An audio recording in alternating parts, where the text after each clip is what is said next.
இதுங்களுக்கு ஃபுட்டு கொடுக்கலான்னுட்டு போயிட்டு இருந்தாங்க. இன்றைக்கி அடாப்ஷனுக்கு வேறு வரேன் இருந்தாங்க. அப்படி பார்க்கும்போது பார்த்துட்டிங்கன்னா ரோடை கிராஸ் பண்ணி நான் வந்துக்கிட்டு இருக்கிற ஏதோ குட்டி பூனை அடிபட்டிருக்கிறத பார்த்தேன். ஸோ கிராஸ் பண்ணும்போது அடிச்சிட்டாங்க போல இருக்குங்க.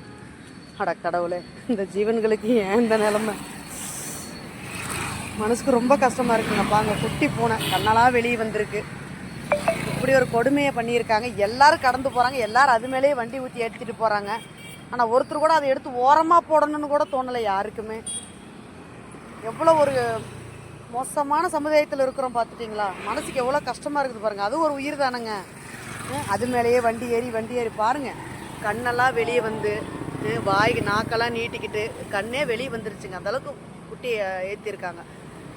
தவிர்க்க முடியாது தான், குட்டி கிராஸ் ஆகிறத தவிர்க்க முடியாது தான். என்ன பண்ணுறதுங்க? இதுகளுக்கு ஒரு வீடு, ஒரு இல்லம், பராமரிப்பு எதுவுமே இல்லாமல் போச்சு. இப்போ இவ்வளோ தான் நாம் தான் எடுத்து இந்த இடத்த அப்புறப்படுத்தணும். இவளுக்கு நல்லடக்கம் பண்ணணும். கூட யாருமே இல்லை. வண்டி வாகனங்கள் வந்துக்கிட்டே தான் இருக்குது. அந்த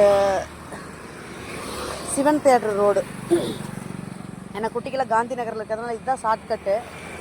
அன்பூர் பாளையத்தில் இருக்கிறனால காந்தி நகர் வழியாக போயிடுவேன். குட்டி ரொம்ப எனக்கே கஷ்டமாக இருக்குதுங்க பார்க்குறக்கு. ஏதாவது ஒன்று பண்ணுவோம். ரேவா, இந்த ஜீவன்களை படைக்காமே இருந்திருக்கலாம் கடவுள்.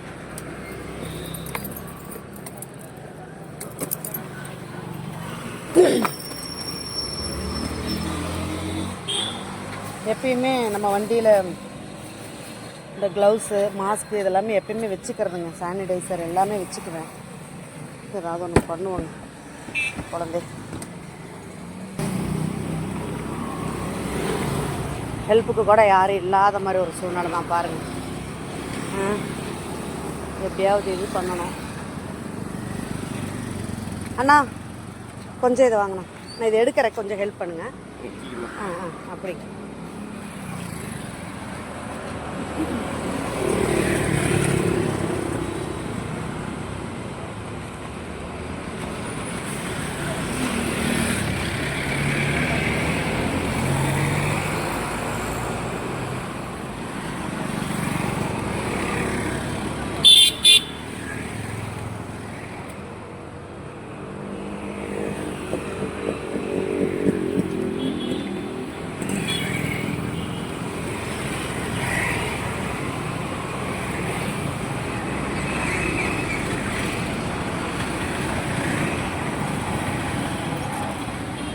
எல்லா மனிதர்களும் கடந்து போறாங்க.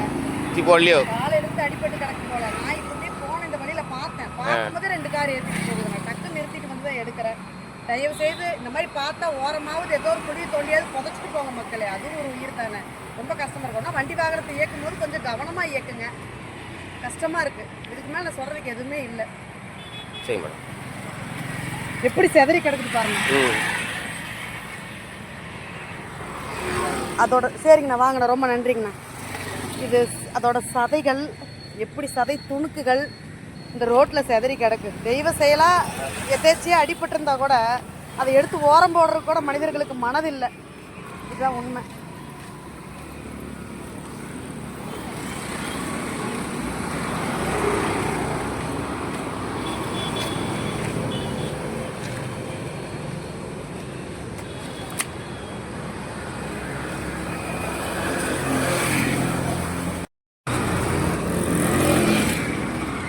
போய்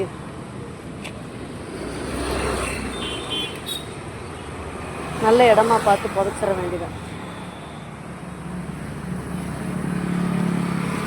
மனிதநேயம் மிக்க மனிதர்கள் வாழும் பூமி. வாழ்க வையகம். இது அடிப்பட்ட இடம் இங்கே தான். வேறு எந்த ஏரியாவில் கூட நான் புதைக்கிறதுக்கு ட்ரை பண்ணாலும் என்னை கண்டிப்பாக சண்டை போடுவாங்க. மக்களோட மனநிலை அப்படி இருக்குது. அதனால் இங்கேயே பக்கத்தில் ஒருத்தர் தம்பியோட ஹெல்ப் கேட்டேன். அவரும் பாருங்கள் எனக்கு ஹெல்ப் பண்ணுறாரு. இங்கேயே வச்சு இந்த குட்டியை புதைச்சிட்டு போயிடலாம் அப்படின்னு. ஒரு குழியை தோண்டி புதைச்சி விட்டோம்னா எனக்கு குப்பையில் தூக்கி வீசிட்டு போகிற கொஞ்சம் நேரம் ஆகாது. அந்த தவறை நம்ம செய்யக்கூடாதுன்றதுனால தான் இந்த காரியத்தை பண்ணுறோம். இதுபோல் இதுகளும் ஒரு ஜீவன் தான். இதுகளோட ஆயிலும் முடிஞ்சு போச்சு, அவ்வளோதான். இனிமேலும் இது நம்ம மீண்டு வர போகிறதில்லை. ஆனால் இதுக்கு அந்த சாவு துர்மரணம் தான். இதோட ஆயுள் காலமே ரொம்ப கம்மி தான். இருந்தாலும் இந்த ஜீவன்களை ஒரு நல்ல அடக்கம் பண்ணுறது மட்டும்தான் ஒரு நல்ல காரியமாக இருக்கும். ஏன்னா வேறு எந்த ஏரியாவுக்கு என்னால் எடுத்துகிட்டு போக முடியாது. கண்ணெல்லாம் வெளியே வந்துருச்சு பாவம். பாருங்கள் எவ்வளோ வழியில் துடிச்சிருக்கோம். மூடிருங்கண்ணா.